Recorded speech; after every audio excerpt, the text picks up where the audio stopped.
সালামু আলাইকুম। কেমন আছেন বন্ধুরা? আশা করি সবাই ভালো আছেন।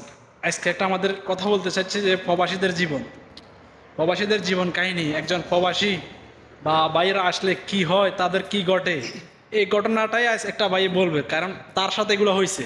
তানভীর, হ্যাঁ। বর্তমান তুমি যখন সৌদি আরবে এসেছো, হ্যাঁ। তোমার সাথে কি হলো বা কিভাবে এসেছো, কি কি কি সিস্টেম হয়ে গেলো এই দেশে, বা তোমার সাথে কিরকম অন্যায় অবিচার করেছে একটু বলতে পারবে?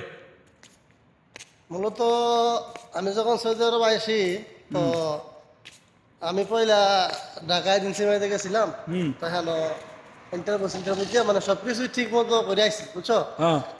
আমার পরে মানে এই জায়গায় দেখা গেছে কোম্পানি আমার ভালো করে নাই মানে হেন যা কাগজপত্র দিছে হুম। হেন আর এই কাগজপত্র লগে মনে নাই মানে হেরা যেমন আমার ডিউটি করছে 8 ঘন্টা, হ্যাঁ। হেন করাইছে আমার 10 ঘন্টা। হুম। তারপরে হেন কইছে মাসের 1 তারিখে বেতন। এনে মনে করো আমার পরে 3 মাস কাম করলে 1 মাস বেতন দিছে। হ্যাঁ। এখনো কত হয়রানি এই আমাদের সাথে প্রায় গিয়া 40 জন লোক আইছি আমরা একলগে হুম। বাংলাদেশের। হুম। তো আমি তো একটু সচেতন বা একটু অল্পটে দিয়ে আইছি। আরো তো বিভিন্ন যেহেতু লোক আছে, কেউ 4 লাখ, কেউ 5 লাখ, কেউ 5.5 লাখ, কেউ 6 লাখ, কেউ মানে একদম বোকা দিয়ে আনছে। হুম। তারপরে এই কাম দেবো ওয়ার্কশপে এই কাম দেবো এমনি আনছে মানে অন্য এখান থেকে সবার ভালো কিন্তু। দিছে মনে করো এই রাজমিস্ত্রি কাম, বুঝছো।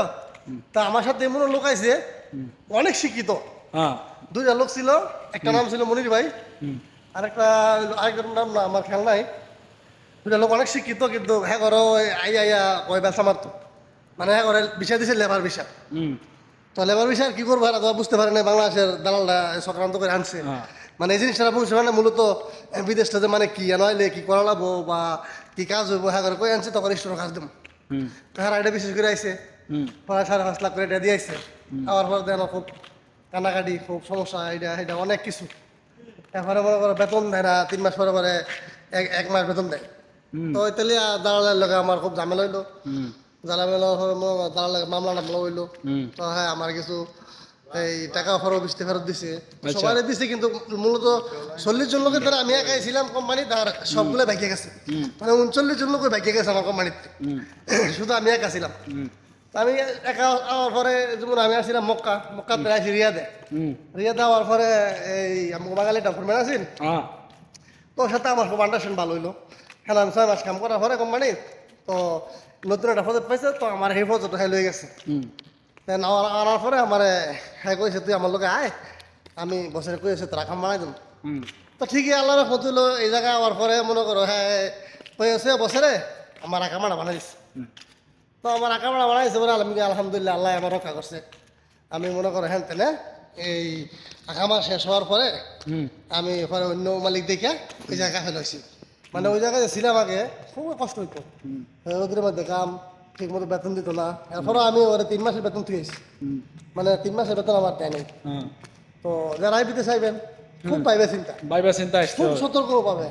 মানে বিদেশটা অতি সহজ, অতি কঠিন, এনে কোনো কেউ মা বাপ নাই, আত্মীয় স্বজন নাই, বংশ বেড়াদার নাই, বলে গিয়ে বাইরে বাড়ি করবো। হ্যাঁ। মানে আপনি কিছু বলতে পারবেন না এই জায়গায়। আর সবচেয়ে থেকে ক্ষতি করে কেডা? কিন্তু যারা আত্মীয় স্বজন, সবচেয়ে বেশি ক্ষতি করে মনে করো বাংলাদেশের দালাল। দালালেরা। এরা কইব হ্যাঁ। হ্যালো তোর মামার বাড়ি, হ্যাঁ। তোর মামু গাড়ি চালায়, হ্যাঁ। তোর বাপে চালায়, জীবন হ্যাঁ মার কামাই হয়ে গেছে এটা। হ্যাঁ। এটা কয়ে লাভ নেই। এরা দেখবো। হ্যাঁ। মানে এগো সংক্রান্তর জন্য হুম। বাংলাদেশের লোক মনে করো যা অত্যাচারিত হয়, হ্যাঁ। এটা ভাষায় বলার মতো না। এটা বিলকুল বলার মতো মানে না। এটা বিলকুলই বলার মতো না। বলে এরা এই যে মিশা কথা কয়ে লোকগুলো হারায়, হ্যাঁ। লোকগুলো এই যে হয়রানি করে। হুম। মানে আমি নিজে একটা হয়রানি শিকার হয়েছি দেখে আমি করেছি এই এই জিনিসটাতে এত হয়রানি, এটা হুম। আল্লাহ ছাড়া কোনো মানুষ জানে না। হুম। এমন লোক আছে আমার লোকে ওই রাইতে গেছে ফাঁসি লইতো। হ্যাঁ। ওই কয় আমি 5 লাখ টাকা ঋণ করে আইছি, হ্যাঁ। এখন আমি বেতন পাবো 3 মাস পরে, আমি কেমনে কিস্তি দিব, কেমনে কি করবো, এখন আমার ফাঁসি লইয়া মরা ছাড়া উপায় নেই। বুঝছি। তাহলে আমরা ধরে মরে বুঝাইলাম বল তুমি টাকা ডেভাবি করতে, হ্যাঁ। তুই তো একলি তুই মরে যাবি, তোর ফ্যামিলি বুঝতে পারবো। হ্যাঁ। আমি করি তুই ঋণ করে আইসি, তিয়া তো আর মাফ করতো না, দিতে হইব। হুম। তখন হ্যাঁ বুঝাই না পরে হ্যাঁ ভাগ্যে গেছে, ভাগ্যে গিয়ে কাম সাম করে ঋণ এখনও আছে বর্তমানে সৌদি আরব, হুম। ঋণ চেঞ্জ শুট করছে। যদি এমনটা না হয়, কেউ কপালও না হোক, আমি মনে করি হ্যাঁ। সবাই আবার আগে বুঝে যাবেন। একটু বল- আর দালাল থেকে সচেতন হবেন সবাই। একটু যাচাই করে জাস্টিফাই হ্যাঁ, করার 100 পরে বার, আসতে 100 বার। 100 বার কি জাস্টিফাই কোম্পানি করতে। আইতেছেন, কি কাজ আইতেছেন। হ্যাঁ। আর মূলত বাংলাদেশের লোক যারা আছে বিদেশ যাওয়ার জন্য পাগল হইবেন না আগে মূলত কাগজপত্রগুলো ঠিক করে আনবেন বাংলাদেশে ইন্টারভিউ দিয়ে আইবেন কাজ কি কাজ পারেন দক্ষতাশালী যারা হারা আইবেন যাতে আপনারা কাজ করতে পারেন ওকে, আল্লাহ হাফেজ, ভালো থাকবেন, সুস্থ থাকবেন। পরবর্তী কোনো একটা টপিক নিয়ে আপনাদের সাথে হাজির হবো। আসসালামু আলাইকুম। কথাগুলো কিন্তু সত্য।